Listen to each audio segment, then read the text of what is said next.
Amid this economic turmoil, there's only one safe spot to put our money, only one true store of value. It's time to hop in a couple of big board drafts on Underdog as we compete for that $250,000 first place prize.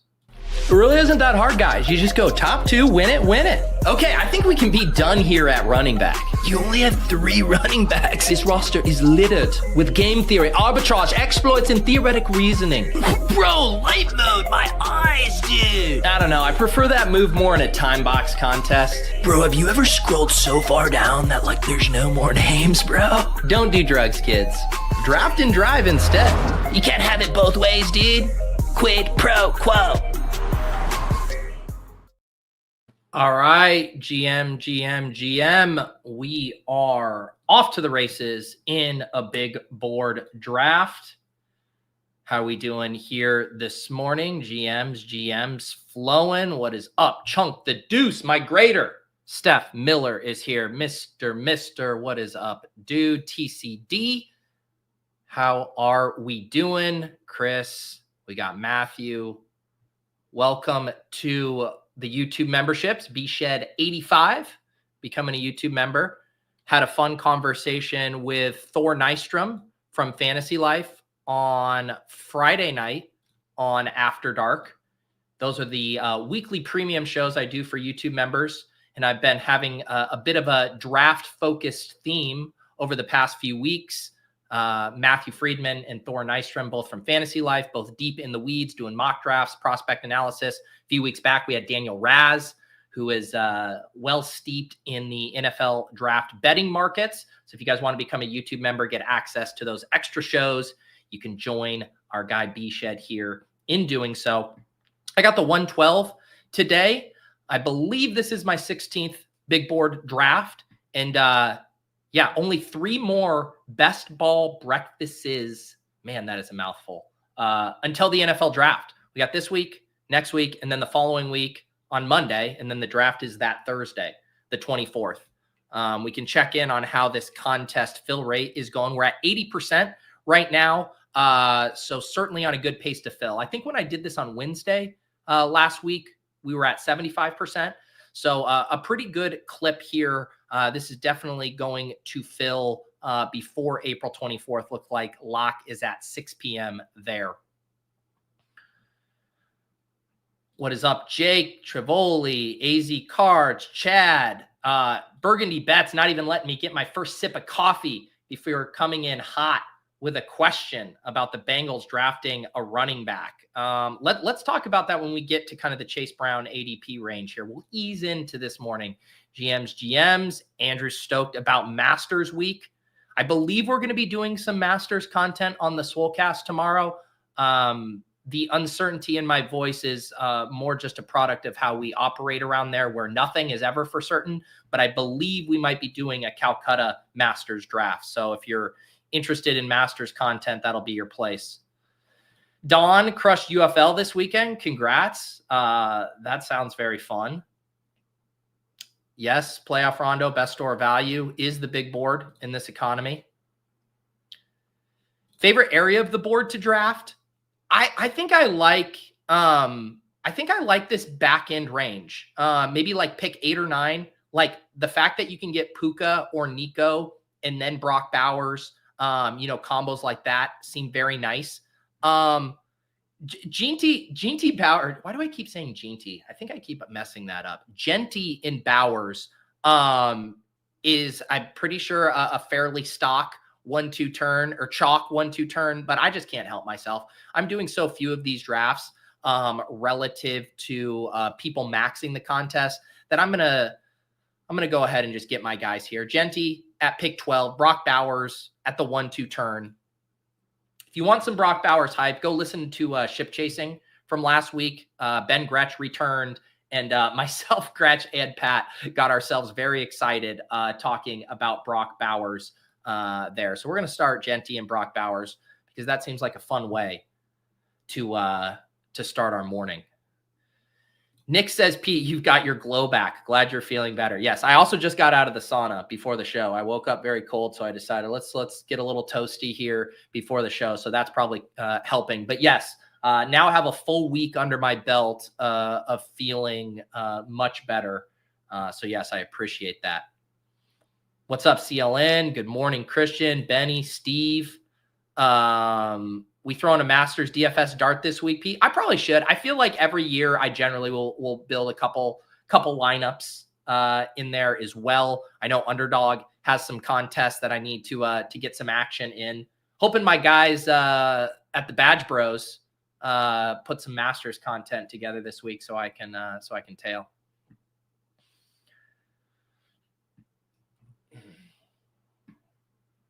This is a funny thing too. Like the certainty with which people are assuming that Jeanty is going to the Raiders is kind of crazy to me. I know that the betting markets are leaning this way, but when we think about like actual odds to be making like large portfolio decisions over something that isn't even close to being a lock.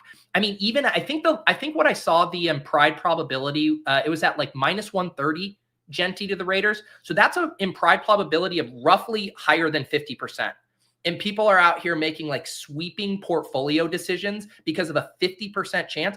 And this is even separating the fact that I don't think Jeanty and Bowers being on the same team is bad for either of them. Like I've always kind of refused that logic, specifically at different positions. Like this is clearly a rising tide lifts all boats. You want the Raiders to be better. You want Jeanty moving the chains for Bowers. You want Bowers moving the chains for Jeanty. I don't get that argument in the first place. And I certainly don't get making decisions based on something that is not a lock to happen.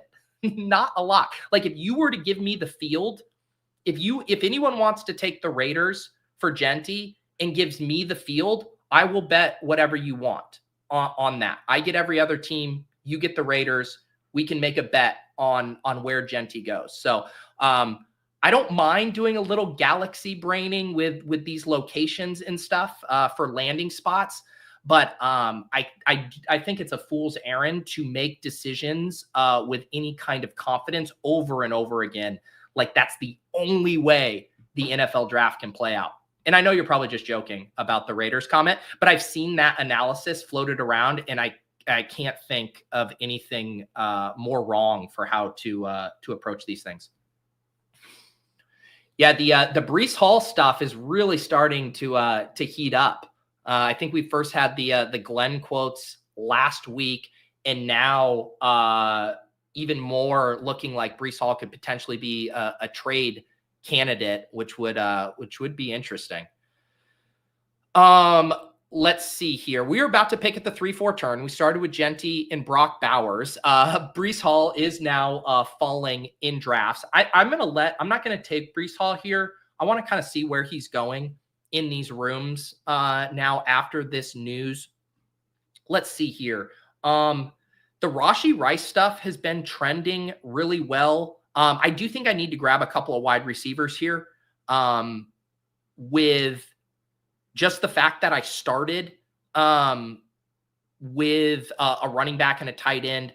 I'm going to go ahead and grab Devonta Smith and Rashee Rice with these two picks here. Both of them ahead of ADP, but I can't let the Piss Boys bury me in this room. Let me go back to that question about Chase Brown. Burgundy Bet says, even if the Bengals draft a running back rounds 3 through 7, are we pushing Chase Brown too far down? Didn't we do the same thing with Kyren and Blake last year? I like this comp that you've made. I've made the similar comp that the risk reward proposition with Chase Brown is fairly similar. The worst possible thing happened for Kyren in that they invested pretty serious capital in a backup running back and then treated him fully like a backup running back. I guess the difference is that the way Chase Brown wins, that they might be able to find a complement to Chase Brown's skill set as opposed to a 1-for-1 carbon copy, where Blake Corum, they essentially drafted him as an insurance policy. If Kyren Williams goes down, now we can have a very similar guy, very similar skill set, step in, run the offense without any, hiccups. I guess the Chase Brown thing would be like, what if they bring in a bruiser back? What if they bring in one of these big guys, a Damian Martinez, someone who can do short yardage stuff, maybe steals away some of the goal line. That's where I think the market uncertainty is happening. That said, I'm more on your side. I think the Chase Brown risk reward at this cost is pretty good. I think it's pretty good because one, like you said, what if they don't, invest significant capital in a running back? Or two, what if they, invest a 4th round pick and that guy is just an insurance policy behind Chase Brown and the Bengals are content to roll Chase Brown out as a true bell cow, similar to what we saw for most of the year last year. And I think in tournaments like this, I'm willing to kind of embrace some of those more volatile scenarios. Chase Brown at pick 33 here to the draft out of the 9 hole. I don't have any problems with that. I think I need to pour some coffee here, trying to keep up with the chat here. You guys are firing on this Monday morning.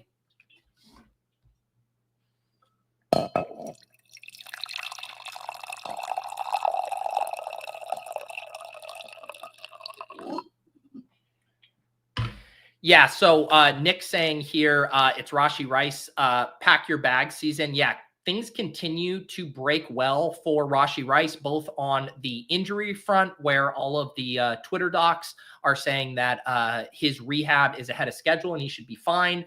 And then on top of it, on the legal front, I saw some posts from Drew Davenport. You can go and read his stuff. I'm not going to get into the nitty gritty. I don't understand it fully, but basically his takeaway was that the way this case is shaking out, it could be well into next year before anything is settled, much less a suspension from the league. So it seems like a full runway right now for Rashee Rice. I'm having a hard time, coming up with reasons not to target him aggressively. You could see in the leg up ranks, which I had loaded up in here, they're ahead of market on him. And, as a little bonus too, you think for most of this draft cycle, Rashee Rice being drafted on the other side of the board. So maybe you're getting some more unique combos with him over on this early side. But yeah, no problems with Rashee Rice. GM Imwald. Demo giving me a 10 of 10 pre-draft pour. Thank you, sir. Cody says the Bengals should concentrate on defense in this draft if they want to win more. Yeah, and that's the thing too. And I think everyone's kind of wondering how this is going to pan out with such a deep running back class, because it can go two ways, right? You can be like, holy cow, you can get the pick of your favorite running back flavor in this class, in round 2 or round 3, or is it everyone says, hey, let's address other needs. I know there is going to be plenty of options for me in round 4 and round 5. So seeing how those running back runs actually play out in this draft class will be really interesting. But yeah, I mean, bombs are going to be going off in these backfields. It is going to be pretty significant, I think, how many backfields get a real shakeup here, and in turn, shaking up the ADPs. All right, Chuba Hubbard goes here. I definitely feel good about waiting on or grabbing 2 wide receivers at the last turn. I think what I will do here is I will grab Jawan Jennings. I want to give myself another stack out here. Let's grab Jawan Jennings, and then I'll decide here. Do I want to grab another wide receiver, or do I want to pull the trigger on a running back? I think it could be fun to double tap the rookie running backs here. Seems like the value is certainly at the running back position. We can get TreVeyon Henderson here, pair him with Jeanty. Sounds like a great way to start our morning. TreVeyon Henderson, most likely going to be an early round 2 pick. I know Karain and some people are leaving a bit of a candle on that he could maybe sneak into round 1. I was talking to Thor on Friday night, and we were looking at the odds on DK for the positions drafted in round 1, and both the wide receiver and running back line was set at 2.5. And Thor said he would take the higher on 2.5 wide receivers, going that for that book does not include Travis Hunter. So it's saying in addition to Matthew Golden and Tet, one more sneaks in there. And then for the running backs, it is pretty much locked in stone that we're going to get Omari and Hampton and Jeanty. And then the question is, would a third sneak in there? The betting market seemed to indicate it's unlikely. But we've seen stranger things at the end of round 1, seeing one of these Super Bowl type teams being like, hey, let's throw a dart on a Clyde Edwards-Helaire. But it's probably more likely that a team in early round 2 pulls the trigger on Henderson. And with some of those nice landing spots, I think with his talent, you could easily see him rising from this spot here. So here's the team through 6 rounds, drafting from the 112. Got a couple of rookie running backs in here, Jeanty and TreVeyon Henderson. We got 3 wide receivers, Davante, Smith, Rashee Rice, and Jauan Jennings. And then we got Brock Bowers at tight end.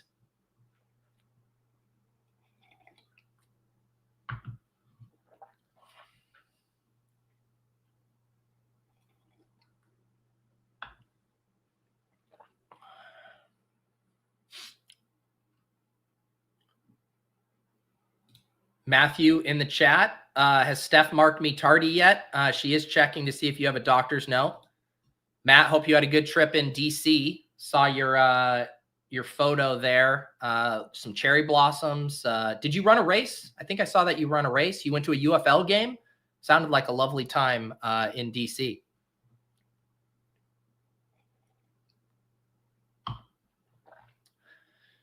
Steven says there could always be some strange trade or draft pick that no one is seeing right now, like Penix last year being drafted.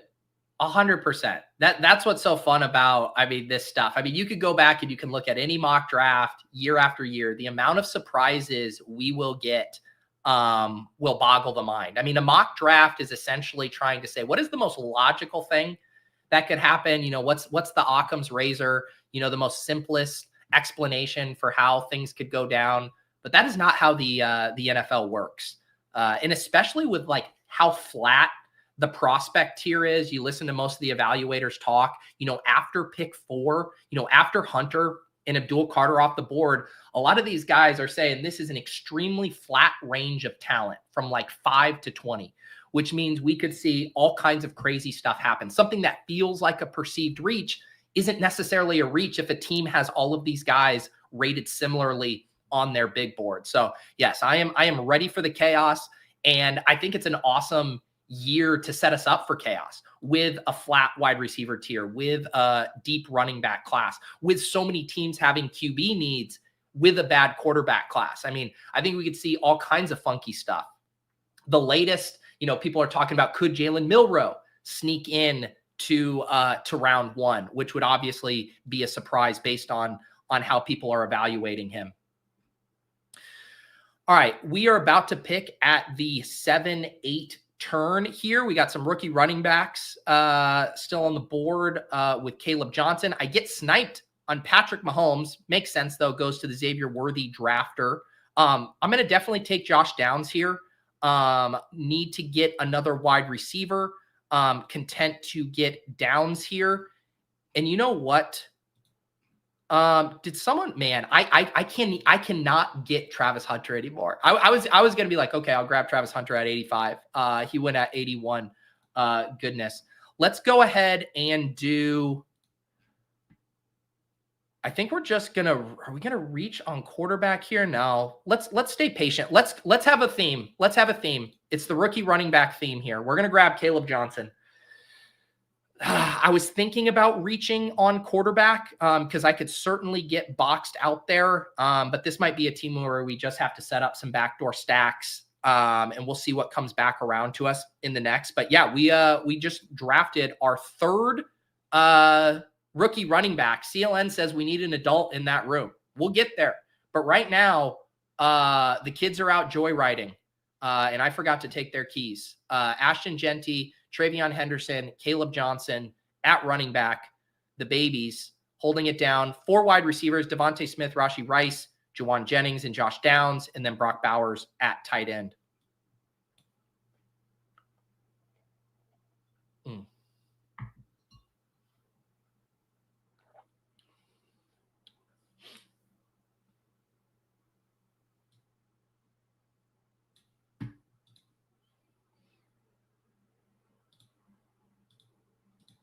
Chris says this is a Davis-ass team.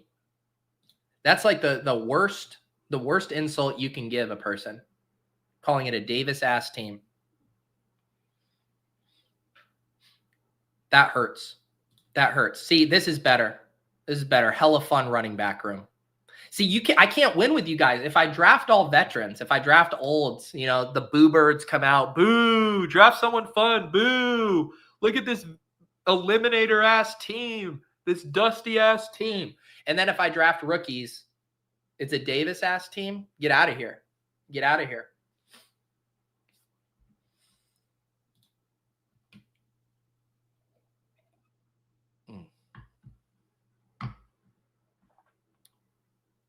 Yeah, kitchen ass team.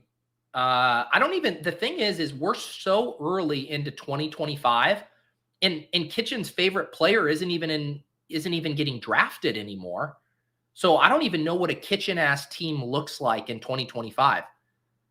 We have yet to draft a team together on the Swolecast. Last summer we drafted Best Ball Mania teams every week. But yeah, I mean, I assume Kitchen is going to be back in on the Titans. He's already said so much. So I'm sure we're going to see lots of Calvin Ridley, Tony Pollard, Cam Ward teams, definitely sprinkling in some Chig. And we'll have to see what other problematic players in the pool David Kitchen falls in love with this year.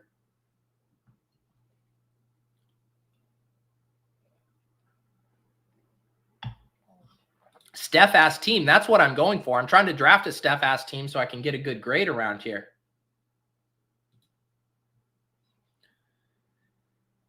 Yeah, I mean, Nick says it's crazy to think how different the board will look with bye weeks and week 17 correlation. Yeah, not to mention all of the bombs going off in the backfield for the running back. I mean, we could see some massive value shifts.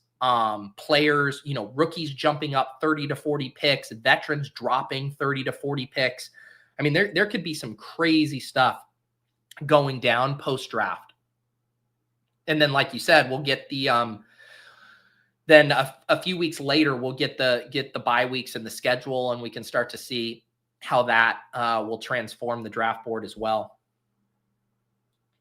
This draft is ripping here, though. We are cruising.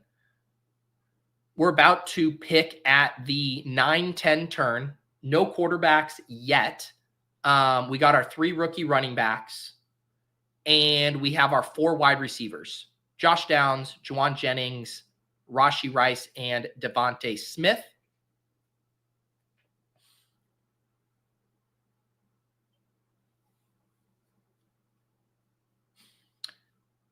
The team who sniped me on Travis Hunter just went Tyler Warren and Geno Smith.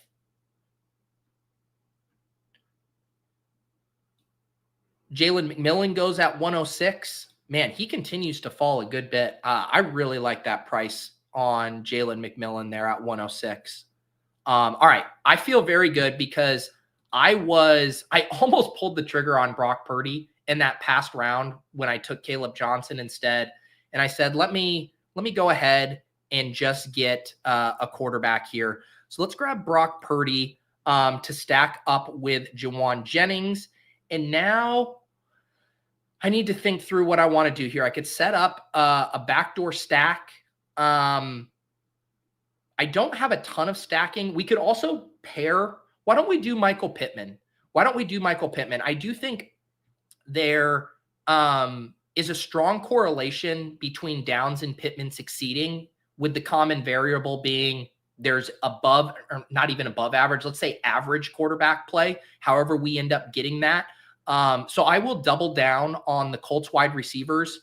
It does not mean we have to invest in their quarterback situation specifically, because that is hard to anticipate when we're going to have what appears to be a pretty 50-50 battle for that starting spot. But I don't mind grabbing a 5th wide receiver here and saying, hey, if Downs is succeeding, it means he's probably getting okay quarterback play, which means Pittman should have room to succeed as well. So we get our 5th wide receiver. We get our first quarterback stack with Brock Purdy and Juwan Jennings. And now we're set up with a decent amount of flexibility in the home stretch here for the last 10 rounds.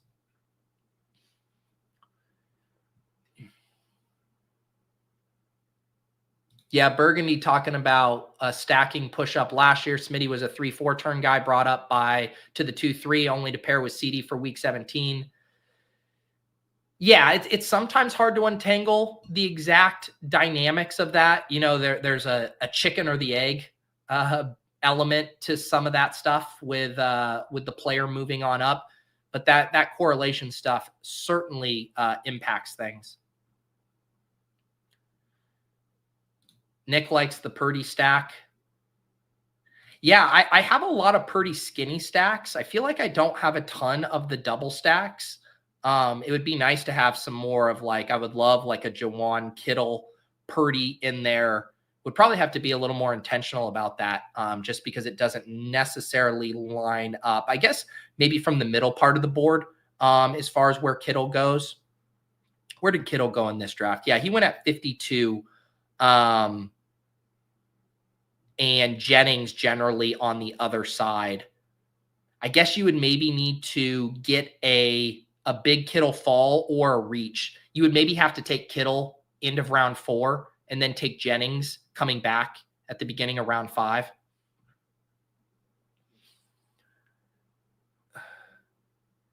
Nick says, do we unironically want Daniel Jones to win the job to hope AR comes in late in the season? It's funny you say this because some people think the other thing. Like, I know I've heard lots of people. I know Karain thinks that we'd be better off with Daniel Jones, to where it's like A. Rich wins the job and then Daniel Jones comes in down the stretch. A. Rich has been so bad in the short and intermediary that I think I tend to agree that Daniel Jones would have more success with that. We've at least seen him be able to get Wan'Dale Robinson, Neighbors a little bit, those short area targets. So I think it might be the inverse. I think you might be rooting for Richardson to win the job, which I think is what the team wants. You know, they would still like one last gasp to save face on that high overall pick. They want Anthony Richardson to succeed. They just clearly know in their heart of hearts at this point that it's probably not going to happen. And so now they've got their insurance policy there. What's up, Clay? No, I like Pearsall. I was just thinking, I think the premium version of the stack is probably Jawan, Jennings, and Kittle for the Purdy doubles. All right. We are back on the clock here. I'm not going to take Goddard, even though I have Davante Smith, just because Goddard's a guy who's falling a ton lately.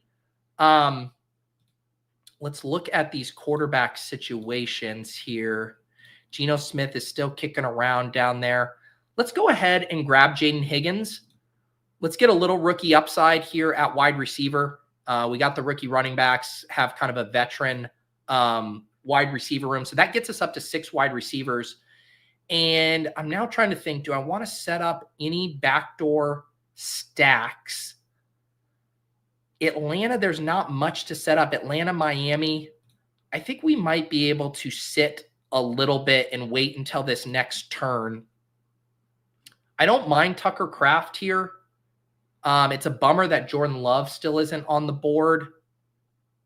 I guess we'll take Tucker Kraft. I don't love this pick. I probably could have taken a 4th running back there. A Tank Bigsby, Dylan Sampson, Algier. Yeah, I don't love the Kraft pick. I think that was a mistake, kind of just looking at best value on the board. I should have probably left room to take Goddard out of value to pair him with Davante Smith. Yeah, that pick didn't feel good. But yeah, I can be done with tight end, that's for sure. Yeah, I didn't have a clear pick jumping out to me there. I still like this team, though, so far. We got Brock Purdy at quarterback. We got Jeanty, TreVeyon Henderson, and Caleb Johnson, still our 3 rookie running backs. Up to 6 wide receivers here. Devontae Smith, Rashee Rice, Jawan Jennings, Josh Downs, Michael Pittman, and Jaden Higgins, and then Brock Bowers and Tucker Kraft at tight end there.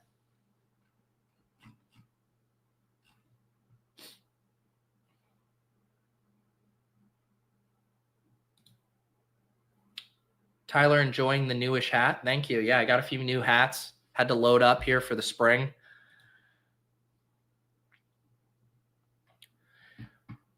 One sec, guys. My little StreamYard hub is kind of freezing here. Mark, can you let me know in the private chat? Is my stream still high quality here? It's frozen. All right. I'm gonna do a quick reset here, guys. Something with my my screen was glitching. 1 second.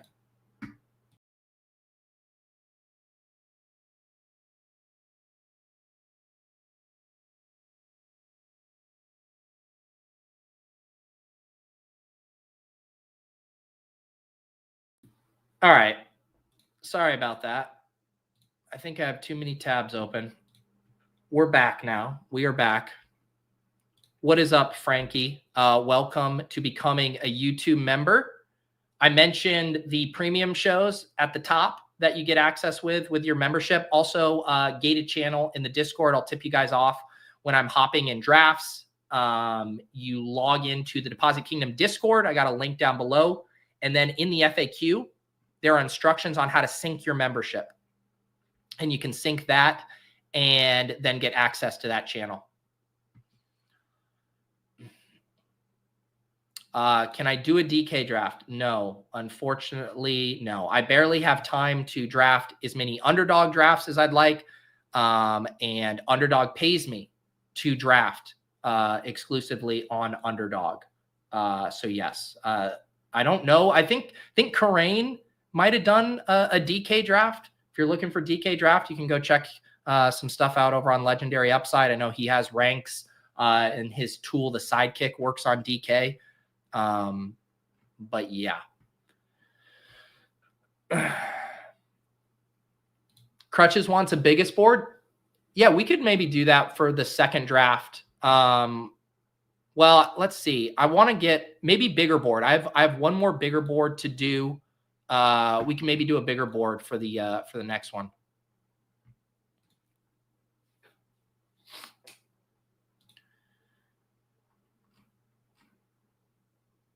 All right. We're about to pick at the 14 round turn. My biggest issue that I need to think through here is how I want to handle quarterback. I think this is looking like a sweet spot for the running backs as well. Looking at the available, we're in the Algier, DJ Giddens, Ray Davis, Jalen Wright, RJ Harvey, Rico Dowdle, Devin Neal, Blake Corum, Rashad White. Like, this is a pretty strong pocket for running backs. I think I can sit out this wide receiver tier. This wide receiver tier here is not that inspiring, and I'm already up to 6 here. Tight end, I'm good. So it's really just building out my running back room. We're definitely going to take Geno Smith here. Geno Smith paired with Brock. That is a very locked and loaded pick for me there. And I do wonder, man, what I do, I could do something. I think maybe punting QB3. We could either do like a Daniel Jones. We could do a Jackson Dart. I think that's probably the move. And I think it's probably grabbing a running back here. Should we keep with the theme? Should we just keep with the theme and go with DJ Giddens? This will be the all running back room theme. I think we can probably keep that rolling here. CLN suggested Tillman and Cousins. I don't really want to be in the business of setting up Kirk Cousins stacks right now. I mean, we've already kind of did that song and dance with the Jameis stuff, which aged poorly. And I might end up being, if I'm going to like stare down the barrel of a fringe quarterback situation, it's going to be with Richardson or Daniel Jones. Obviously Richardson goes, so that's off the board. But I already have 2 Colts. So if I'm going to mess with something like that, it's going to be there. I mean, I think the Cousins pick is even more fragile than the Daniel Jones pick. Like, I mean, there are scenarios where Kirk Cousins stays in Atlanta because they don't get the compensation they want there. So I don't think we need to be drafting Kirk Cousins right now. All right. So our team now, we got a 2-4-6-2. We're good at tight end. The QB3 is a little sketch, but I think we'll be fine. The running backs are fine, even with the young guys. I mean, 3 of these guys, at least 2 of them should just be seeing immediate opportunity right out of the gate. I would obviously Jeanty, and then one of Henderson or Caleb Johnson should bank a pretty decent landing spot. And then DJ Giddens more as a flyer. And then our 6 wide receivers, we're doing good there. So I think a balanced build so far. Tyler says the chat isn't showing enough love to the like button. Yes, please hit the like button here if you guys are hanging out. I've been in the lab kind of sketching out how I want content to look after the NFL draft in my shows. So I should have some announcements on that in the coming weeks. But getting excited for Best Ball Summer, have some fun plans for streaming. I have kind of a unique twist for a show idea that I want to do. But yeah, just trying to lay the groundwork for some of that. And yeah, I'll be sure to let you guys know once I work out all of the details on that stuff. There'll probably be kind of like 2 waves as far as, adding some stuff right after the NFL draft for May, once we have Best Ball Mania launched, and then maybe a second wave for, June, July, August, when we're really in the thick of it. So yeah, enjoying these last gasps of the true off season here. And then we'll be ready to roll up our sleeves and blast off for hot Best Ball Summer. What's up, Shorty? Brandon says, GM, I'm so tired. I feel you, man. I generally have been going to bed fairly early. And I had a calculus last night of, do I stay up for the White Lotus finale, which went till 10:30 Eastern, or do I go to bed early and risk seeing spoilers all day today? I decided to stay up and watch the finale, and I won't do any spoilers here because I'm often the person who hasn't seen White Lotus on Monday. But I will say I was very disappointed. I was very disappointed. I was leaving some hope that they would stick the landing, and they did not. So then I was really angry because I stayed up late to watch a finale that really frustrated me. And later in the week, when everyone has had a chance to watch the show, I will be happy to discuss. But yes, I am fairly disappointed as of right now. Do you know what I think we're going to do? I think we're going to commit to this Colts bit. If we want Josh Downs, if we want Michael Pittman, let's go ahead and just toss in AD Mitchell here as well. People want an adult in the room at running back. I refuse to do it. I'm sorry, Austin Eckler. I'm not giving you an adult. Maybe does Will Shipley count as an adult? I think we could also grab our last wide receiver and then be done. Should we do Alec Ayominor, a guy whose name I continue to butcher? Let's grab him and get a little bit more rookie upside here. So we grab a couple of wide receivers, gets us up to 8. We know we're going to be selecting at least one more quarterback, at least one more running back, and then we're in pretty good shape there for our final 2 picks in kind of any direction we want to go there. So here's the team through 16 rounds. Brock Purdy and Geno Smith. Brock stacked up with Juwan Jennings. Geno Smith is stacked up with Brock Bowers. 4 rookie running backs. That's the theme. We're sticking to the bit. Ashton Jeanty, TreVeyon Henderson, Caleb Johnson, DJ Giddens.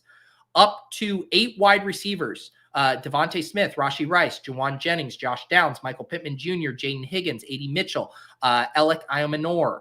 And then tight ends, Brock Bowers and Tucker Kraft.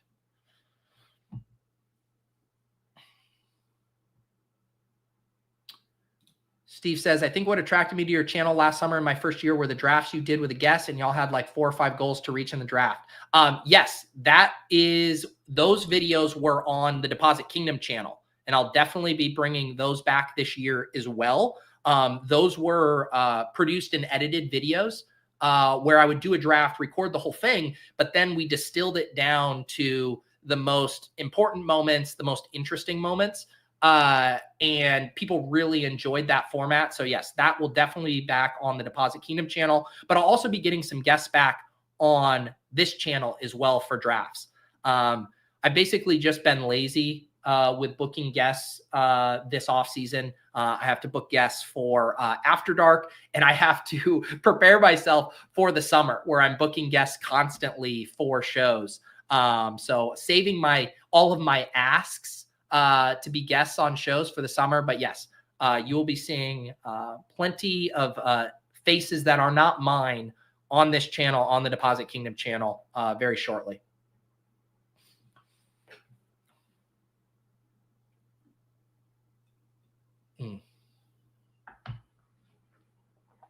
Appreciate that, Joey. Another year, another Pete BBM to make Monday mornings so much better. Yes, the Monday morning shows, we've been doing 2 drafts, been doing about 2 hours. We will be beefing that up. I think I'll run back what I did last year. I got to touch base, obviously, with Sean and Karain, but solo draft, Sean draft, Karain draft, and then a rotating guest on Monday mornings. That's my tentative plan for that specific Best Ball Breakfast on Mondays. And then, like I said, I'll have some other ideas for a different type of show later in the week that I'll let you guys in on as well.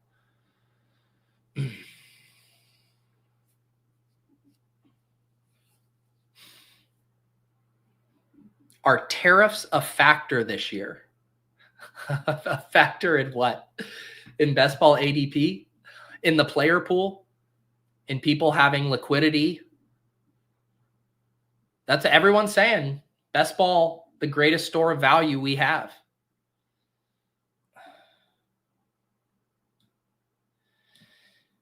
First fun purchase you'd make if you won BBM.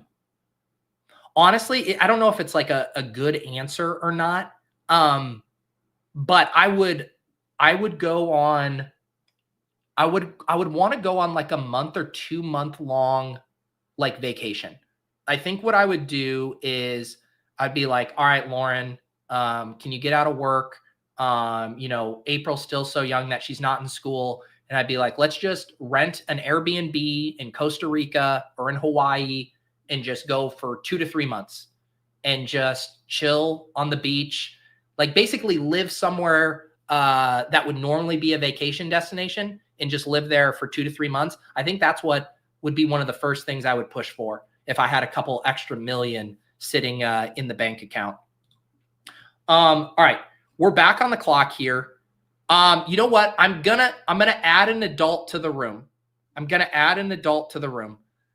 do Will Shipley, or should I? Man, I don't want to break this rookie running back room. I was thinking Will Shipley. I have Davante Smith. I thought that could be fun.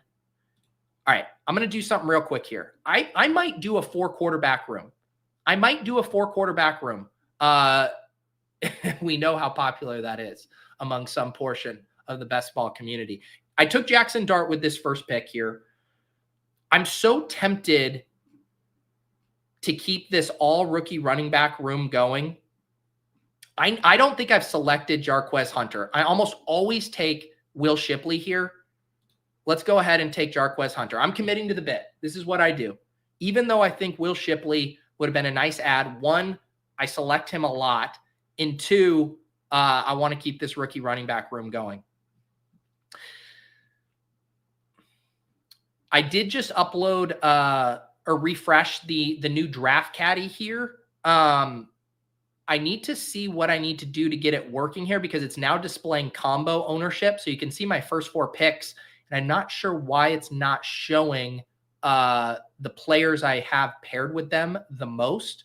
So I will look into that after the show, but excited to have that feature in the draft caddy. Jordan James, Jaden Blue. I mean, that's the thing about this class. I mean, there's a ton of these guys whose name you can throw out. I know there's a lot of people who love Rocket Sanders. Jordan James, he was the guy that Brugler still had really high in his big board. Jaden Blue, the Texas guy who caught a lot of passes but has some issues. We were taught. Look at what happened to LaQuinta Allen. He was one of our favorites there. You got Marcus Yarns. You got Taj Brooks. I mean, you can do an all-rookie running back room pretty easily. You don't have to stretch too much. God damn it. I'm not even reading this comment out loud for the audio listeners. Not even going to read it out loud. As always, I will post the audio for these on the In a Vacuum podcast feed. And I will say, I've actually been, so Spotify now enables both video and audio upload. So I've actually just been uploading the video as well. If you have your podcast feed, you get the audio in there. But if you're actually getting your feed via Spotify, you do have the option for video over there as well. So we're actually, this is what's so crazy is it started out servicing the audio listeners while YouTube streaming.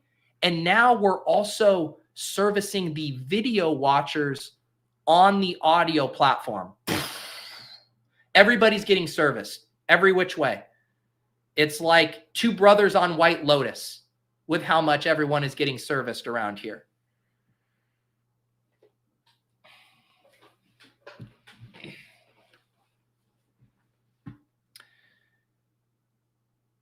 We now have a 3-5-8-2. I think we're good. We're good at tight end. I think we just rock Brock Bowers and Tucker Kraft.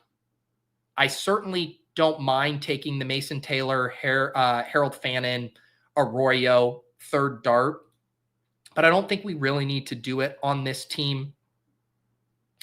We have 8 wide receivers, including 4 through the first 85 picks, 5 through the first 110. I think our wide receiver room is good. I think what this is I think we got to find another rookie running back here. I will let the chat decide which rookie running back rounds out the all rookie running back room the best. I'm putting them in the queue here. Let's get some votes in. You know what I'll do? I'm going to do a proper, let me do a proper poll here. Let me do a proper poll. I'm going to let you guys actually vote on this. If I can actually get my shit together for a proper poll. 1 second here. I need, this way it's not arbitrary, me just guessing who it is. Okay, last rookie RB. We're putting him in Jordan James, Rocket, Blue. Hang on. ETN, man. I'm going to have to. Okay, it's only letting me put 4 in. God damn it. All right, those are the 4 options there. We're cutting it off after ETN. All right, Jordan James, Rocket, Jaden Blue. Those are the options. We are on the clock. This is what we're going to do. Okay. Yeah, we're going to take Daniel Jones. We're going to cobble together one quarterback between Jackson Dart and Daniel Jones. And then I'm waiting to, oh man, this is a locked and loaded tight race between Jordan James and Raheem Sanders. Oh no, Jaden Blue now making a comeback. All right, you guys are not going to make this easy on me. This is going to have to go down to the wire. We only have 41 votes, 44 votes. Jaden Blue, I need to adjust these in real time. Blue has the lead right now. Can Rocket and James. Jaden Blue is pulling away. Jaden Blue is going to win this with 32%. All right. The people have spoken. It was close though. Jaden Blue, let's finish this poll here. Jaden Blue ended with 39% of the votes. Rocket Sanders, 26%. Jordan James, 21%. ETN, 12%. Wow. And then Steph comes in and threatens me and says I should have gone Rocket if I want a better grade. See, do you see all of the things I have to juggle around here? That was a real moment of what do I do? Do I listen to the will of the people in the democratic process that voted for Jaden Blue, or do I pander to my chief grader of drafts for a better grade? And I just want you guys to know that I'm uncompromising in my morals in that situation. And even though I might ding myself in the grading department, I let you guys make that selection. Okay.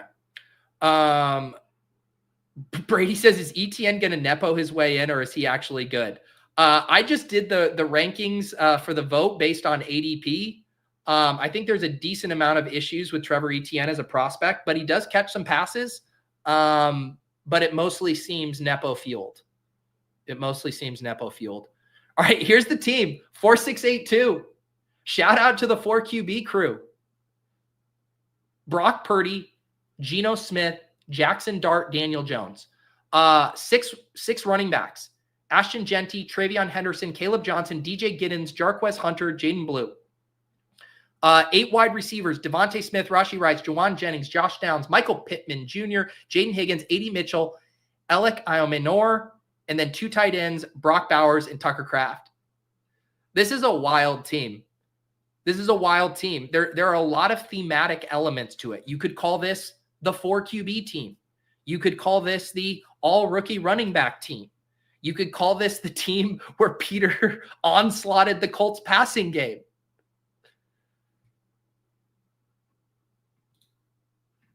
I don't hate it. I'll let Steph be the final grader here. But you can't dock me for lacking in themes. You can't dock me there. I'm a man who loves a good theme draft. I still forget who calls the rookie photos bumblebees. I do love that. Whoever came up with that, kudos. I do love that. It sounds so derogatory too. Look at all those fucking bumblebees you drafted. And there's something childish even about the word bumblebee. It just sounds like something a kid would say. Look at all these bumblebees in their diapers. Ashton Jeanty, TreVeyon Henderson, Caleb Johnson, DJ Giddens, Jarquez Hunter, Jaden Blue. Where's Steph? C+. 4QB had to knock and leaning on Colts. I don't hate the rookie running back room. Yeah, I'm not gonna push back too much. I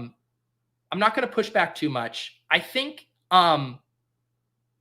in general, if I do the onslaught of a team, the whole point of like when you're onslaughting a cheap offense, they're cheap for a reason, right? It doesn't feel comfortable. That said, you generally kind of want to do it when the cost is cheaper. Like there's a difference between me doing Downs, Pittman, and A.D. Mitchell than there is doing, let's say, De'Ami Brown, Parker Washington, and Gabe Davis, where those guys are all like super late round picks. And if you just hit on one of those, you probably pay off the cost of those 3 picks.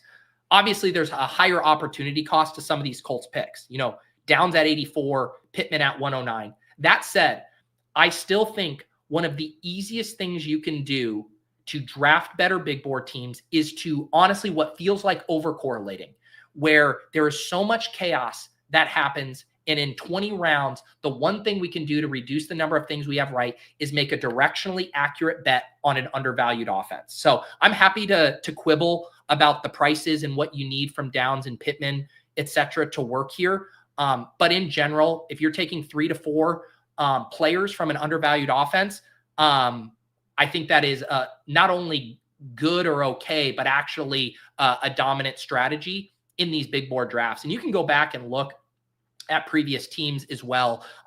There's basically kind of 2 common themes. 1, a shit ton of rookies, and 2, big team level bets where the market has essentially mispriced an offense.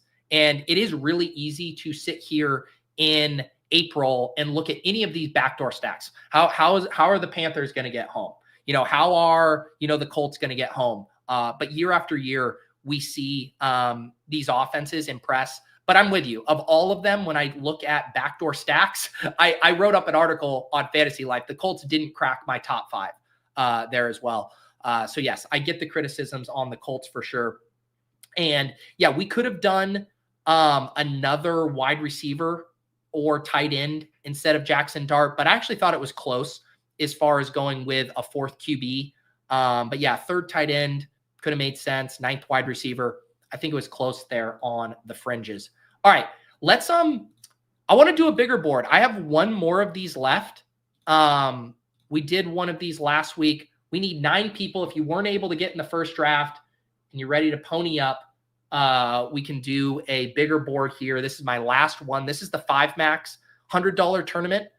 We're at 70% fill rate here. Actually, who am I? Why am I rounding up on 69%? Goodness, 69%.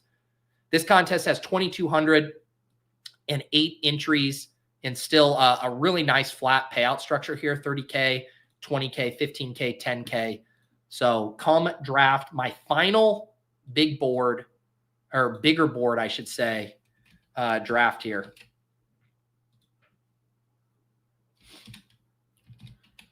And while this is filling, I will get a little bit more coffee going.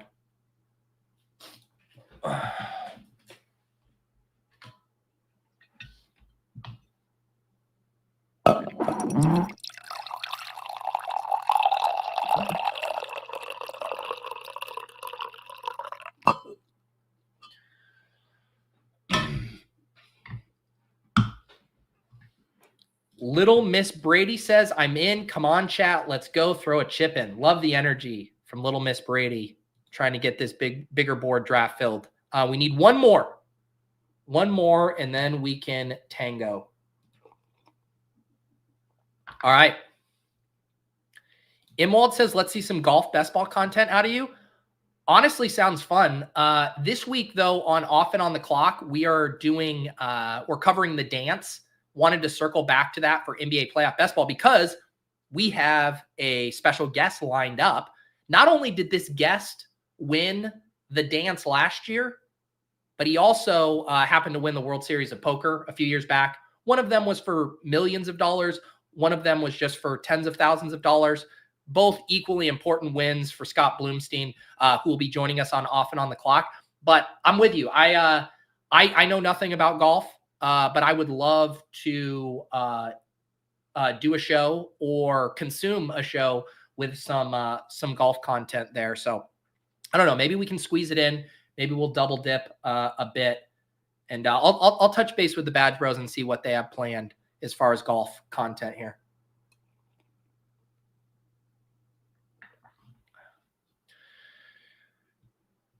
All right. We drew the 103. I see lots of familiar names in here. We got Hochberg. We got, there's Little Miss Brady. We got Trevoli. We got X-Spin, who I see in all these drafts. C.O. Ben in here. The 1-3. The 1-3. Jefferson goes 1-2. Man. What should we do here? Who do we want to pull up? Who do we want to pull up? Should we do CD? Should we grab a running back? Should we do Bijan? Should we do Gibbs? Man.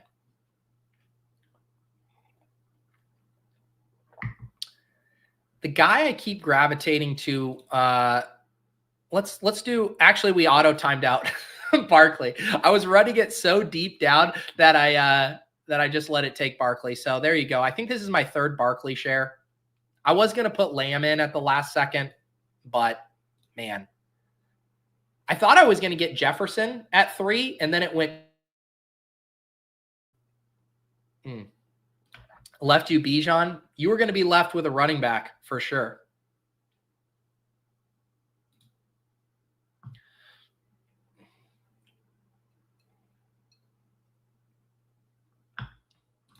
CBK says, Hochberg, I swear you got unlimited entries. Feel like you were in all my high stakes. People will remember that Hochberg got first place the week I got second place in the big board. So he took a $40,000 top prize down that week. So I think he has some funds to fire at 2025 best ball.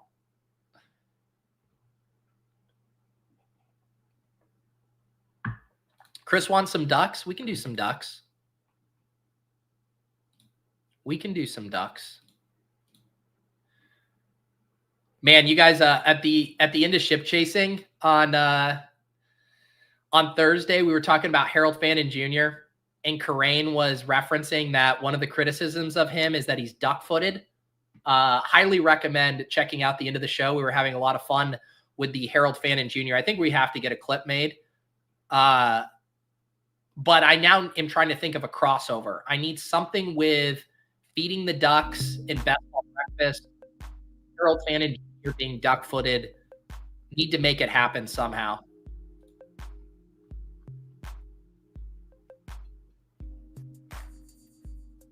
Feed the Fannins is pretty good. Joey says, I've been watching Pete for like 4 years now, and I still don't understand the Feed the Ducks bit. I think I wrote about this in my newsletter one time. The TLDR is way back. Let me make these two picks. Let me make these two picks, and then I will do a little bit of reminiscing on the origin story of Feed the Ducks.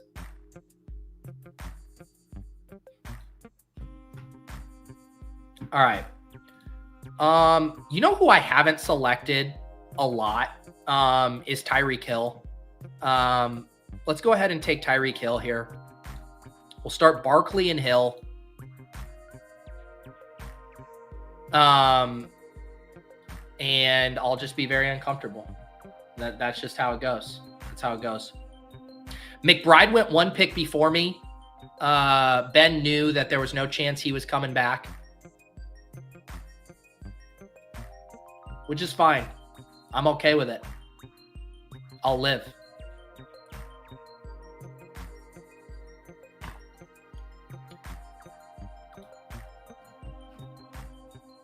And we'll see what Harry does here. I think I know what I'm going to do.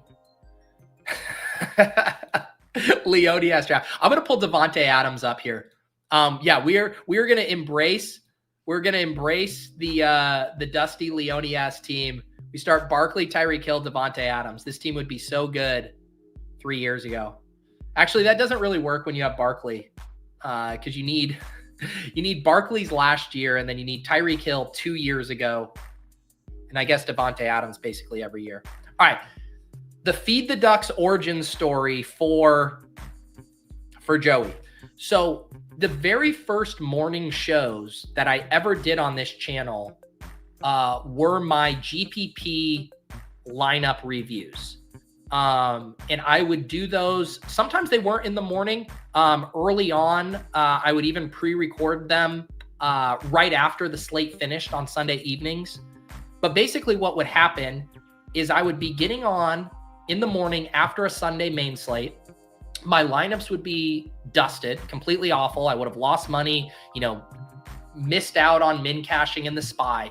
And I would be tilting incredibly hard as I recapped the lineup, really frustrated. And I was looking for something zen, something soothing to help calm me down. And I found this song inside of the StreamYard Hopper. The StreamYard, which is the service I use for live streaming, they have some default background music selections. And one of them, the one you're listening to right now, is called Feeding the Ducks. And I used to then play that on Monday mornings to help calm me down from my tilt. That ended up spilling over into the best ball drafts. I would be doing best ball breakfast and people would be like, where's the music? Where's the music? So then it just became a staple of the shows. But it's not without controversy. I will get a decent amount of comments from people who say they hate the Ducks. They don't want the background music. Some people love the Ducks. They beg me to turn on the Ducks. We even have when I gave the audio for Best Ball Breakfast, the Best Ball Banana Stand, the show I did with Sean Siegel, their producer, Colm Kelly, asked me, he's like, is there any way you can not have the Duck music for this audio that I'm posting to the RotoViz feed? So then the Duck music had to be during the Crane draft and not during the draft that would be simulcasted on RotoViz airwaves. So there's all kinds of controversy and ebbs and flows to the Feeding the Ducks mythology, but hopefully that catches you up to speed. I'm indifferent on Feeding the Ducks. I could take it or leave it. But at this point, it is essentially a character on the show. It is bigger than me, and I am simply a vehicle for the people's wishes. And that's really the takeaway. RotoViz famously hates the Ducks.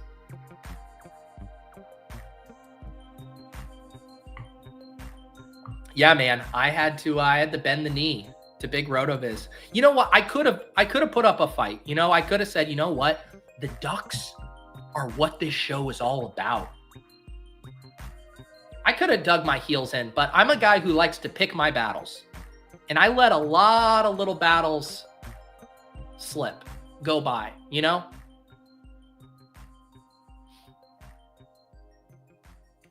I'll let those go by because I knew there'll be a war that I will have to win at some point. There will be a war.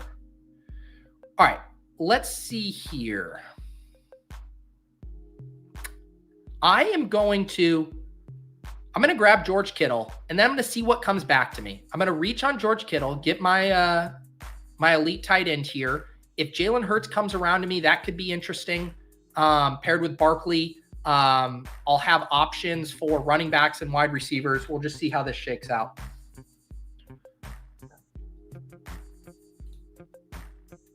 KOB says, if we don't have Ducks, then what do we even have? That's the thing, too. Like, if I just cut off the Ducks, then you hear it in his voice. Like, I would be stripping away people's identity.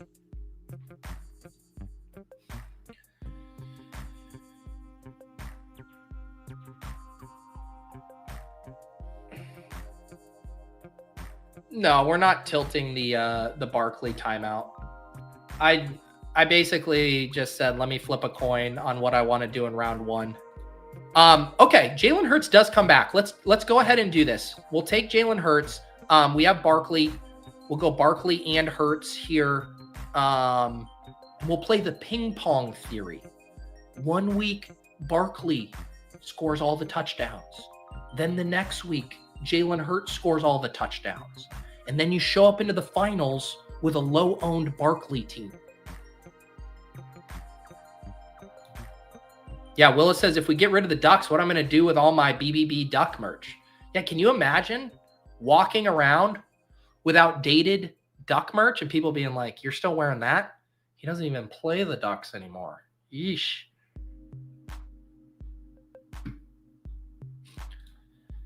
Little Dodger says, Hurts and Barkley won me $60K in playoff best ball. It will work. Thank you. Little Dodger, from your lips to God's ears.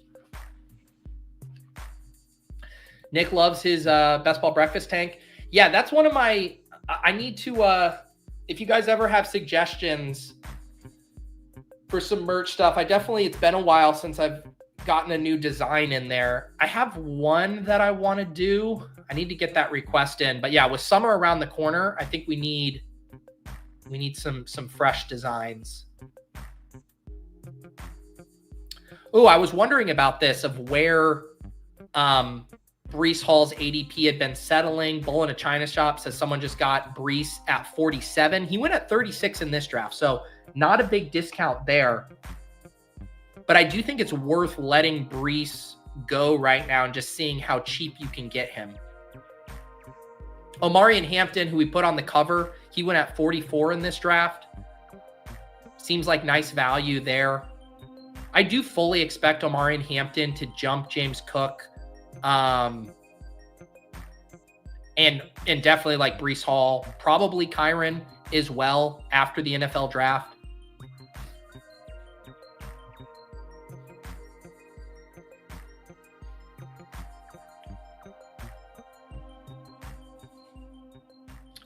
Brady says, hypothetically, where would a Pickens trade most likely land him? Well, first of all, let me ask, is he asking for a trade? I've missed that. But is this just purely hypothetically? Man, where would George Pickens thrive? You have to thread such a tight needle with George Pickens because it's like you need him to go somewhere with competent quarterback play, but you can't have him go somewhere where there's a ton of other extra competition because then he's going to get mad if he's not getting enough targets. What if he went to the Titans? What if the Titans are saying, hey, we're trying to beef up our talent for Cam Ward. You play him alongside Calvin Ridley. How about that? Speak of the devil. Speak of the Calvin Ridley. Let's do it. Let's do this this Leone-ass, Eliminator-ass, Dusty-ass team with Calvin Ridley here. We'll take Calvin Ridley as our third wide receiver. So we got Hurts, Barkley, Tyreek, Davante Adams, Calvin Ridley, and George Kittle so far. Patriots, I mean, George Pickens would absolutely crash out on the Patriots. First of all, you're going to get, man, can you think about how combustible a situation would be on a bottom 5 team in the league with Stefon Diggs and George Pickens trying to out-diva each other and out-temper tantrum each other? Oh my God. That would be explosive. That would be explosive. Joey becoming a new YouTube member. Welcome, Joey. Pickens to the Chargers is actually probably like a fairly stable spot. I could see that. I could see that working. Let's see here. Do we grab David Montgomery or do we get another wide receiver? Let's grab Jakobi Meyers here. I'm gonna commit to a theme. And now we have the Dusty theme.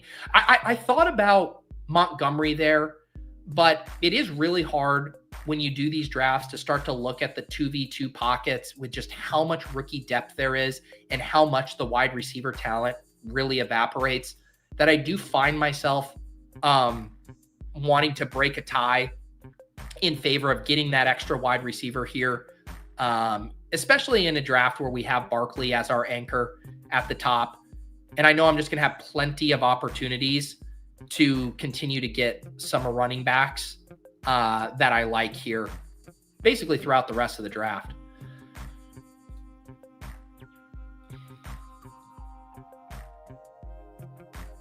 Is George Pickens not crashing out anywhere? Probably not. Probably not. Producer Mark says this is a GAM/eat your vegetables kind of draft. It's true. It's true. Jalen Hurts and Barkley at quarterback and running back. Tyreek Hill, Davante Adams, Calvin Ridley, Jakobi Meyers at wide receiver. George Kittle at tight end. You definitely have an easier bar to clear in this format for advancing. It's 4 of 12 advance out of this first pod. Then you're in a group of 8 where 2 of 8 advance. Then 1 of 8 in the semis, week 16. Yeah, the semis, and then a 23-seat final. So the toughest advance in this one is week 16, that 1 of 8 versus essentially a 1 of 3, 1 of 4, 1 of 8, 23-seat final.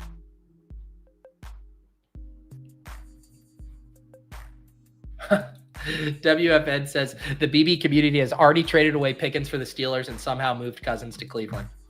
We move quickly. The best ball community is the ultimate GM. We don't pussyfoot around. We get this shit done quickly.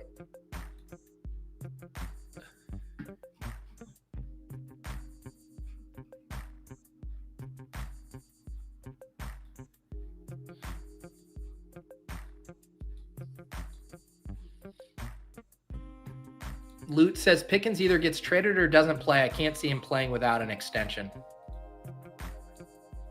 It is funny, like if you think about the Steelers, so the Steelers, like their MO ever since the like Emmanuel Sanders, Antonio Brown era of like landing on these undervalued wide receivers in the NFL draft who end up to be massive hits. But these guys also end up being some of the biggest head cases in the league. Like even the Chase Claypool was part of that mold, crashes out. Antonio Brown, one of the most epic crash outs of all time. Now we got George Pickens.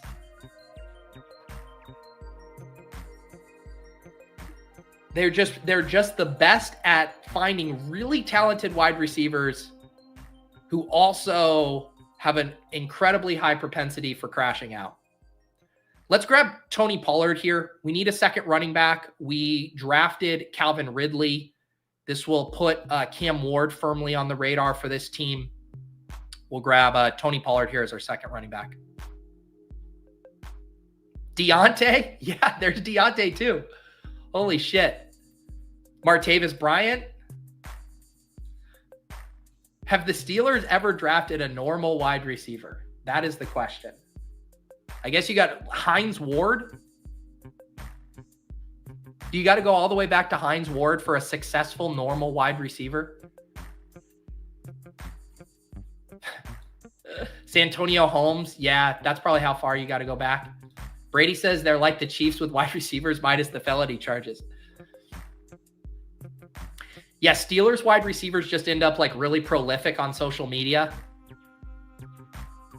Whereas Chiefs wide receivers end up very prolific with mug shots. Yeah, Mike Wallace had a run there. We could do Jonnu. We do have Tyreek Hill. We could do Jonnu and maybe set up something with Tua. We could also do Diggs. I don't think I have any Diggs. Diggs would be part of. Let's do Diggs. I'm committing to the bit. I'm committing to the bit. How good would this wide receiver room have been 3 years ago? Tyreek Hill, Davante Adams, Calvin Ridley, Jakobi Meyers, and Stefon Diggs. The yin and yang, the two wolves inside me. A wolf that compels me to draft all rookie running backs and one that compels me to draft all wide receivers over the age of 30.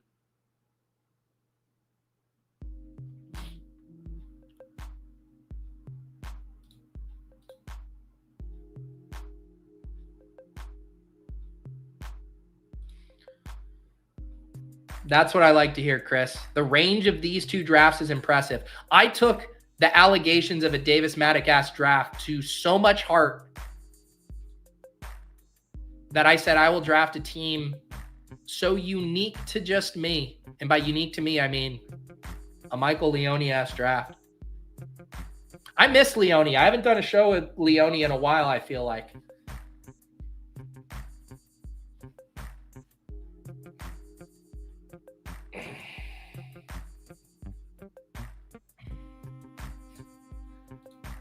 Zach says the data is saying Roman Wilson is ending up either a total bust or a bad human.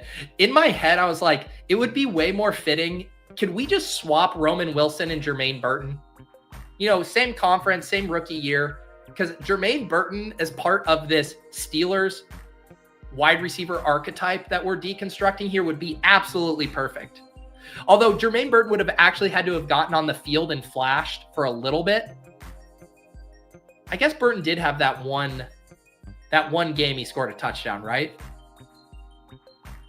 People forget, like Chase Claypool's rookie year was really good. He was a hit. He was completely free in drafts, scored a decent amount of touchdowns.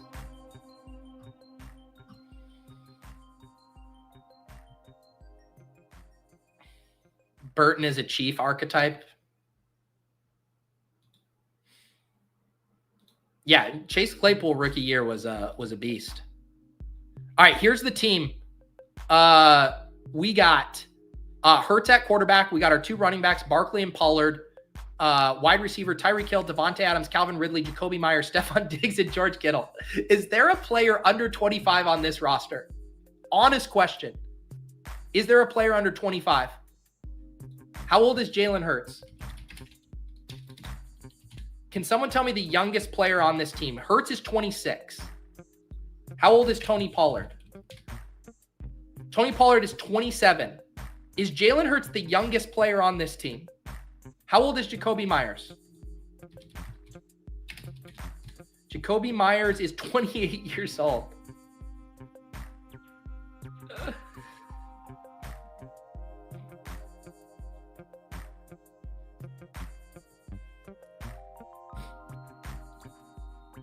All right, we're finally going to get some youth. We're going to get some youth, folks. Let me look up how old this player is. He is only 22 years old. This man was born on August 30th, 2002, and he's about to join the retirement community that is this bigger board squad. Drake Maye stacked up with Stefon Diggs. Come on down. Come on down. Drake Maye telling Davante Adams what words like glaze mean. Jack Powell is threatening to see 10 straight bumblebees from me. I might have to start doing some bumblebees. All right, what are we going to do here at pick 123? We got 2 quarterbacks, 2 running backs, 5 wide receivers, 1 tight end.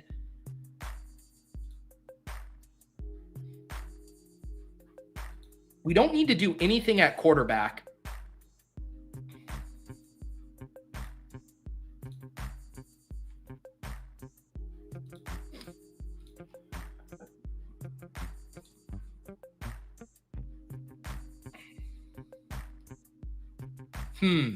It feels like this should probably be a running back pick. Man, I struggle with the DeAndre Swift stuff. He's a value here, though. I think we just suck it up. I think we suck it up and take DeAndre Swift. It's a Swift-ass team. It seems like when you click DeAndre Swift, you're just welcoming a landmine.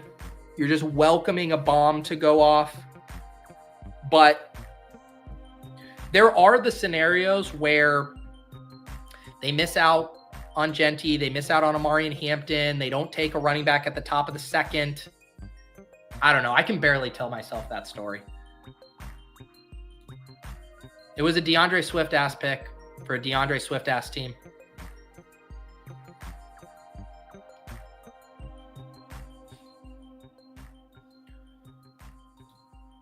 Will Burrow's ADP fall to the 70s in BBM instead of the 50s?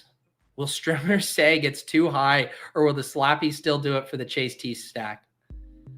I think the stacking dynamics will always win that war. But to your point, we have seen quarterback ADPs fall. I mean, a good example of one would be last year with Stroud. Stroud's ADP started out really frothy at the beginning of draft season, Best Ball Mania season. You had so many stacking candidates with Nico, Diggs, and Tank that were pulling him up. But then as the draft season progressed, you'd see Stroud falling more and more. It's obviously going to be dependent on rooms. It's going to be dependent on what side of the board the ADPs fall as far as pulling up a guy. You know, right now you just have the double whammy of Chase and Higgins on the same side of the board. That I think you're always going to see the quarterback ADP kind of anchored over there. But yeah, I mean, stacking will drive ADP bumps. I don't find it that absurd. Although I did just notice, did I miss this? Justin Fields just went at pick 83 in this. Was that a star method, or was X-Spin really trying to lock up Justin Fields 40 picks ahead of ADP? Kendrick says, thank you for always servicing the ever-growing audio listener crew. Of course. I appreciate you guys. For the audio listeners, before our 12th round pick, actually, let me make this pick here and then we'll figure it out.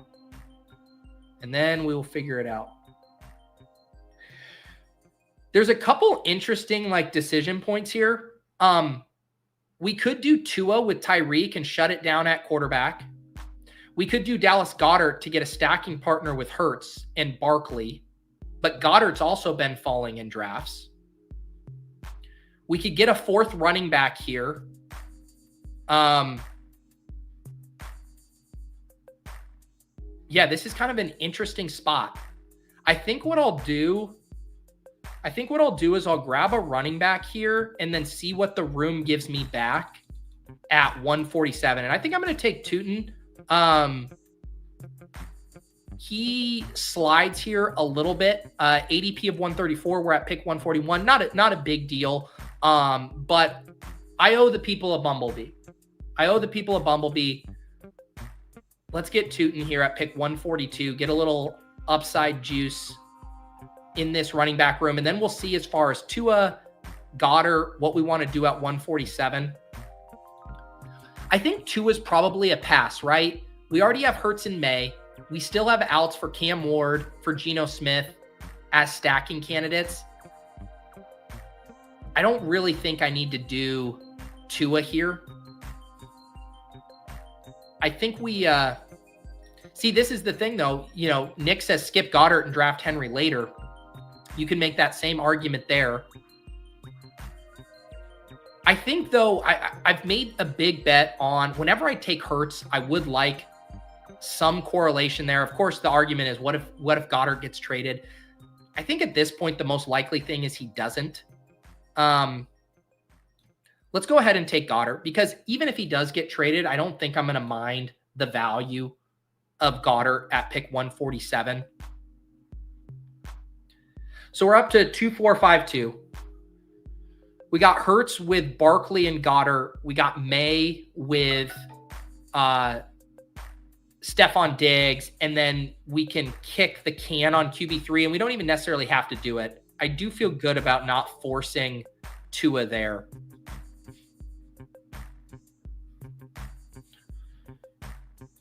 What's up, Mark? I haven't seen you recently. How have you been, sir? Ooh, I hadn't thought of this. Goddard traded to New England. I feel like that would be fairly redundant. Goddard and Henry feel pretty similar to me. Pop Douglas asked team. This team is absolutely begging for Pop Douglas. Oh my God. Mark's tired. I feel you, brother. I'm tired too. I am tired.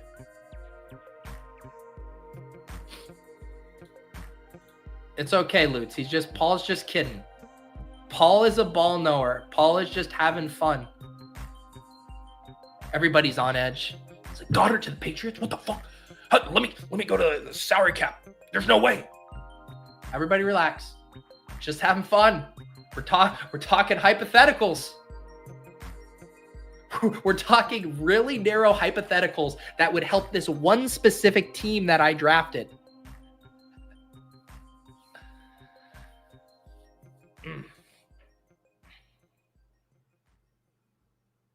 Man, CJ Stroud goes at pick 154. Is that unstacked? What is Stroud's ADP? That's decently behind. Wow. Yeah, he fell, 25 picks in this draft? ADP of 127, he goes 154. Wow.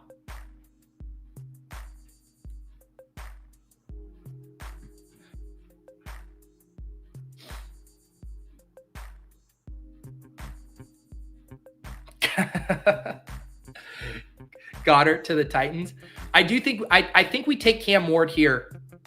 I think we take Cam Ward and shut it down at quarterback. We have Pollard. We have Ridley.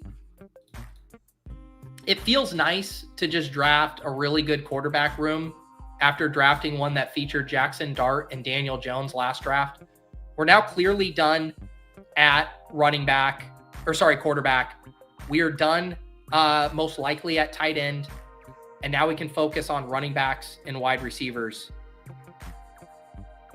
We are going to be throwing some epic darts at wide receiver down the stretch. Some epic darts.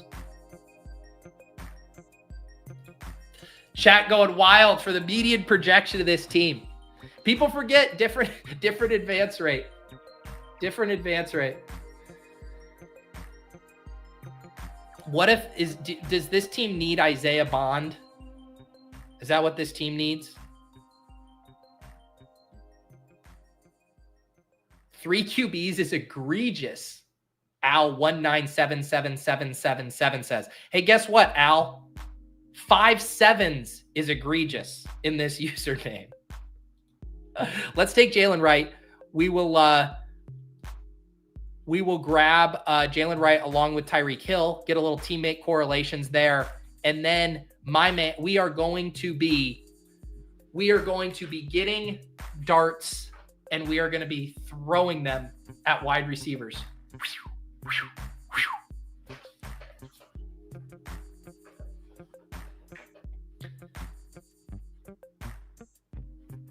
I do like, I wrote up the Carolina backdoor stack. I like what Greaves did here from the 5-hole. You take Leggett at 140. You come back, you get Bryce Young at 149. You get Thielen at 164. I guess what? Just missed out on Coker. It's hard to get both Leggett and Coker with Young the way the ADPs, unless you start the stack in the 11th, which you could do. But then you got Jatavian Sanders in the back there. They're also likely to draft a wide receiver, so maybe you get lucky and land a wide receiver with them as well. But I like that Carolina stack as far as a cheap backdoor one.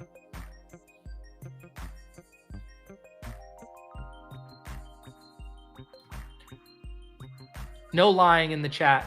No lying in the chat. First warning. All right, there goes Hunter Henry at pick 181. Don't worry, this team has Chigakonkwo written all over it. And then Al 1977777 is going to say 3 tight ends is egregious. I am going to need some help at wide receiver though. Maybe not. Maybe I'm panicking too much. I have 5 grown-ass men, journeymen, professional-ass wide receivers on this team. Tyreek Hill, Davante Adams. God, you can take Wan'Dale Robinson from me. But do you know what you can't take from me? Don't do it, Ben. Don't do it. Don't do it.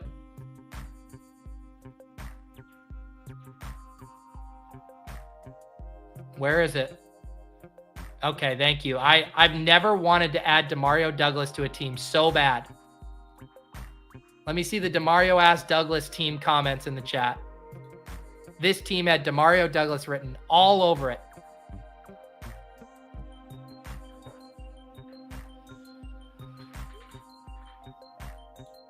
I was hoping that you had to go. I was hoping you weren't watching anymore, Steph. I'm tapping in Leone to grade this team. Steph, you get to take the rest of the afternoon off. You take the rest of the afternoon off. Leone's gonna grade this one.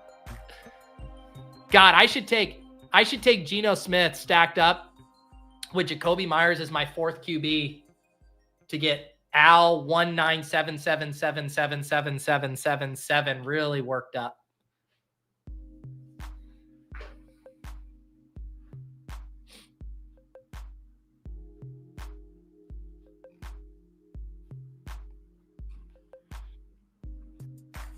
We're throwing, God damn it, I was going to take Torrey Horton too.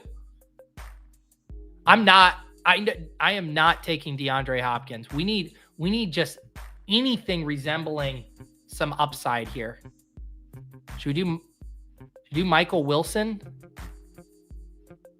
Do Michael Wilson as a wide receiver dart? I'm drowning out here. I'm drowning. Why is it every single time I draft, it's just Austin Eckler staring at me? Every single time. I like Austin Eckler. He's a nice dude. He's an investor in fantasy life. He's a friend to the fantasy community. He's in ridiculous shape. He's had an incredible career. He's one of the better stories you'll get in the NFL and in fantasy football. Why is he always at the top of my queue? Why?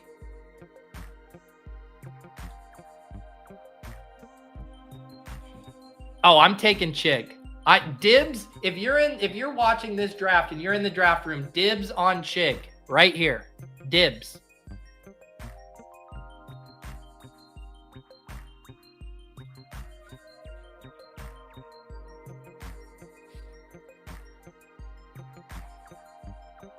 Dude, I was going to try to get my first Kyle Williams share.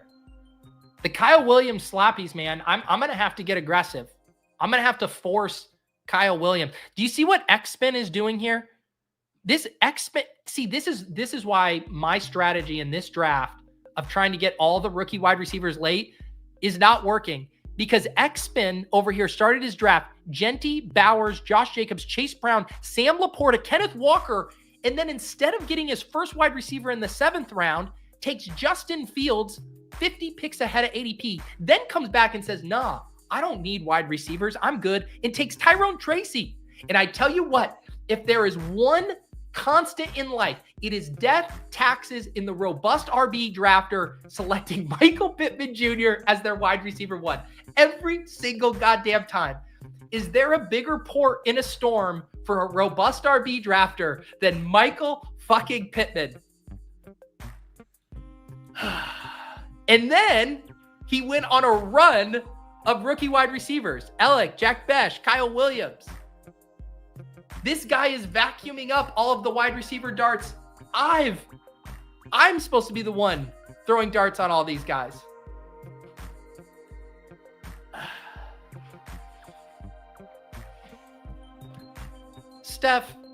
Steph, we all know this. You're ruining a bit, Steph. Come on. We've already been through this. Let the bit breathe. Let the bit breathe.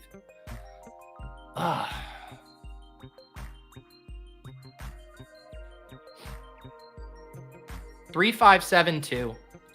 We called dibs on Chig. Look at this. The leg up crew really phoning it in. Can't even muster a ranking for Chig Okonkwo. I want my money back on my sub that Karain comped me. You get back in the lab, Karain, and you rank Chig Okonkwo, and you'll like it.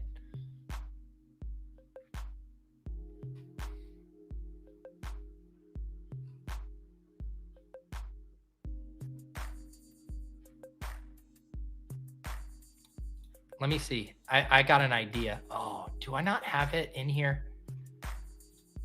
I'm going to take Iosivas. At one point in time, my guy Bindles, this was what, 2 years ago? It was whenever Iosivas was a rookie. Bindles made me a Iosivas clip. And I think I need to, let me see if I can find it. Let me see if I can find it. Yes. Okay. I found it. We're gonna roll a clip. It's been so long since we rolled a clip. I don't even remember this video. I remember my guy Bindles made a Iosivas clip.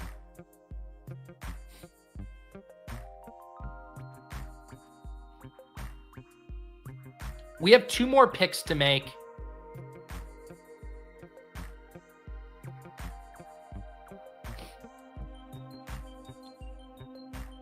New England just talking up how much they are going to probably draft a pass catcher in this draft. I can't take Antonio Gibson even with the correlation.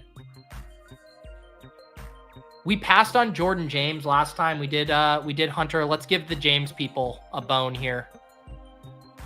Anyways, pretend that I just selected Andrei Iosivas. Producer, what is this? What is everyone talking about right now? Iosivas? Is he a track athlete? What is this? Okay. All right. Men's track and field. Versatile skill set here. Number 1 all-time in school history in the heptathlon. Okay. All right. I'm intrigued. States when Bruce Jenner won the Olympic gold medal for the decathlon. Andrei Iosivas.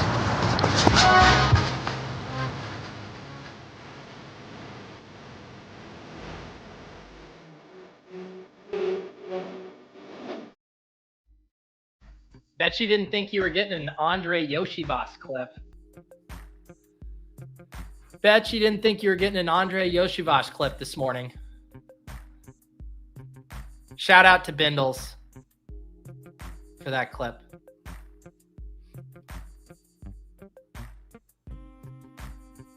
Ten out of 10.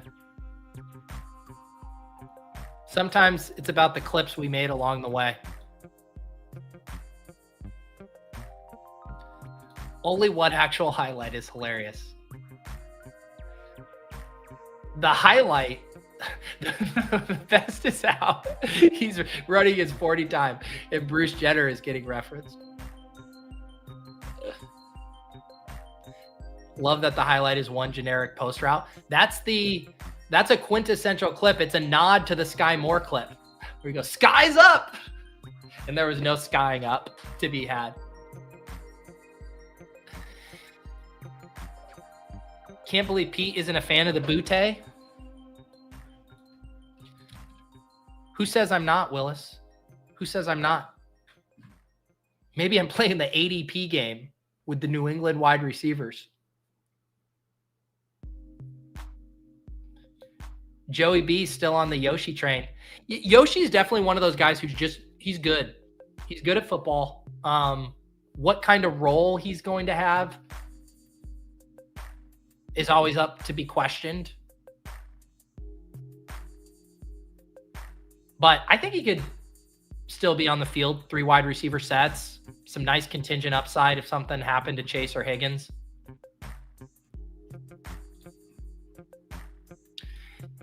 Man, I can't believe I have to decide between Chigakonkwo and Kayshon Boutte, but I already said I was taking Chig. I was saying I was taking Chig. All right, I'm doing it. Here's Chig. 3 tight ends. Where are you, Al? 197777777.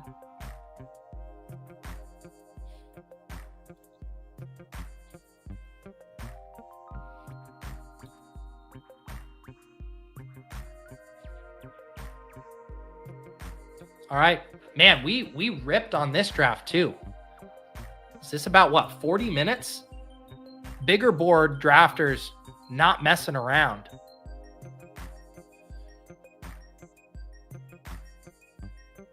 All right, this is the Leone ass team. Oh, we could check in on this in a second. Posit Kingdom March Madness bracket update. Yeah, let's take a look at that once I'm done wrapping up this team. I think I have... Do I have any more coffee left before I recap this team? I need some coffee before I read off all these dust balls. We're at the bottom of the barrel, which means the lid comes off.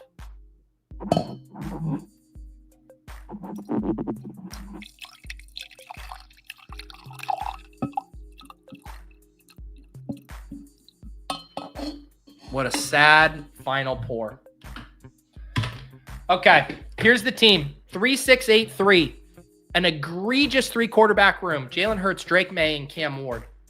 6 running backs. Barkley, Pollard, DeAndre Swift, Tuten, Jalen Wright, and Jordan James. 8 wide receivers. Tyreek Hill, Davante Adams, Calvin Ridley, Jakobi Meyers, Stefon Diggs, DeMario Douglas, Michael Wilson, and Andrei. Iosivas, roll the clip. 3 tight ends. George Kittle, Dallas Goedert, and put some respect and a goddamn rank on his name, Chigakonkwo. And as Benny said here, Yoshi has 2 career 2 TD games and Puka has 0. Just stating facts. I love that fact. That's a good one. That's a bad faith fact that I can get behind.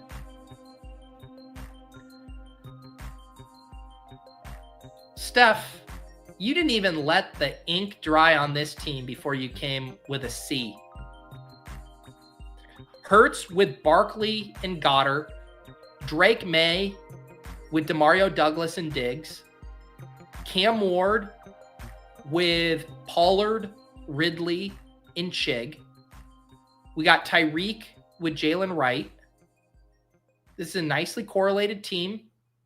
And I'm sorry that the age of this roster has offended your sensibilities, Steph.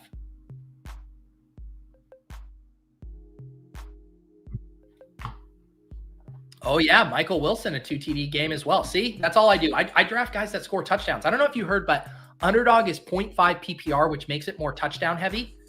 So if you aren't drafting the players capable of scoring 2 touchdowns in one game, I don't know what to tell you. I don't know what to tell you. All right, we're going to check in on the ESPN March Madness Deposit King.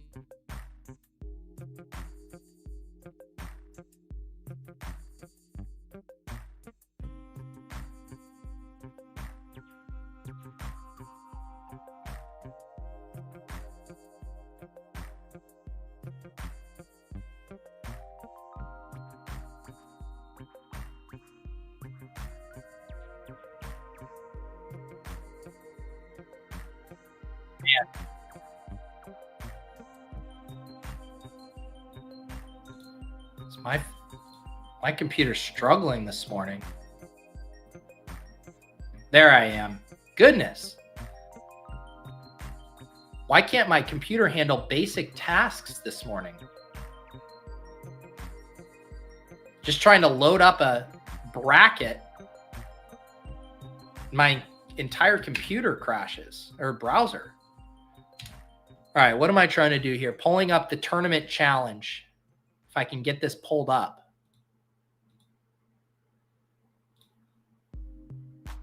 I am in 68th place. Let's pull this up. Here we go. So if you guys were in the Deposit Kingdom, we did a March Madness bracket, and I believe I said the winner could get an hour of my time. They could either become a guest on After Dark on a show or just get an hour call with me to talk about whatever they want. A lot of risk in a giveaway like that.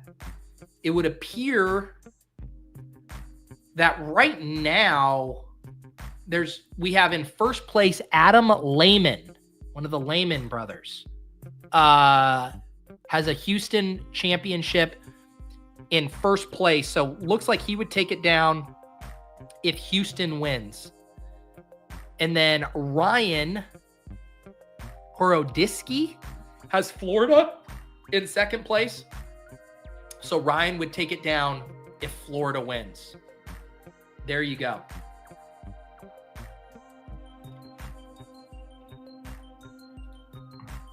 Go to forecast. Okay, thank you for that, Alpha. Yeah, so 65% to win for AJ there, 34%. It's a 2-horse race. Are either of you guys in the chat? Alex or Ryan? I need to know what kind of potential guest I'm looking at here.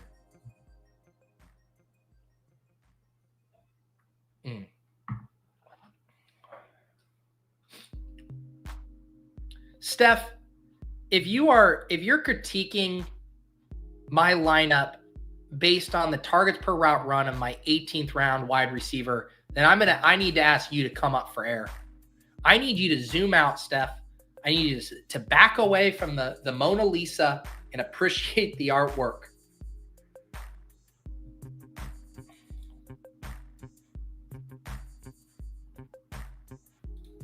Wait, what's 99.9%? Yeah, what did we ended up getting? 157 people in here? Man, Duke. So what, Jordan, looks like Jordan and Nick, producer Nick, would have been in the running to take it down had Duke won.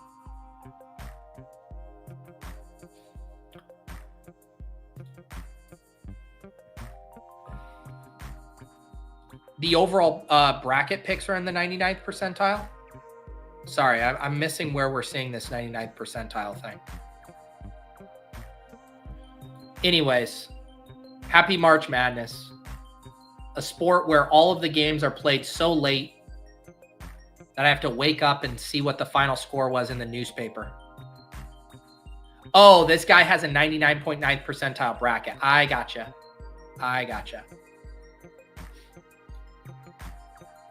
I see now. Should we look at this bracket? Wow. This is what a 99th percentile bracket looks like, folks. Lots of green. That's a work of art where you play the chalk. You play the chalk and then you come in right at the last second and you say, nope, Houston upsets Duke. Houston versus Florida for all the marbles. This game starts at 8:50 p.m. Eastern tonight. Are you kidding me? I'll watch 3 possessions and then go to bed. My God. They put the women's final at like 2 p.m. Eastern on a Sunday. And then this at 9 p.m. Eastern. East Coast dads, man. Down so bad. How is an East Coast dad supposed to be a college basketball fan? Tell me, because I'm not seeing how. I am not seeing how it's supposed to happen. All right, guys. Here's the deal for this week. Like I said, tomorrow on Off and On the Clock, we're having Scott Bloomstein, who won the World Series of Poker main event, but more importantly, won the Dance NBA playoff best ball contest last year. So we're going to shoot the shit with him, talk some strategy. I'll also say, if you guys missed it last week, I did a show with John on MLB strategy on Underdog. and very quick, helpful primer if you're looking to dip your toes into the MLB waters. I'm excited to draft some teams this week, and I've played 2 MLB slates in my life on Underdog, and I've been profitable in both of those. I have a lot of pressure going into the 3rd slate I play, all just from that one conversation with John. So check that video out, Evergreen Concepts on how to draft MLB teams on Underdog. The ADP chasing crew will be back tomorrow at 10 a.m. over on Ship Chasing. We will have some Swolecast show for you tomorrow. I have no clue if this Masters Calcutta is going to come together or not. Last time I bet against it happening, it did happen. This time I'm not saying anything, which means it probably won't happen. But that's how it goes. And then otherwise, the normal shows the rest of this week, Lulz, Ship Chasing on Thursday, all of that good stuff.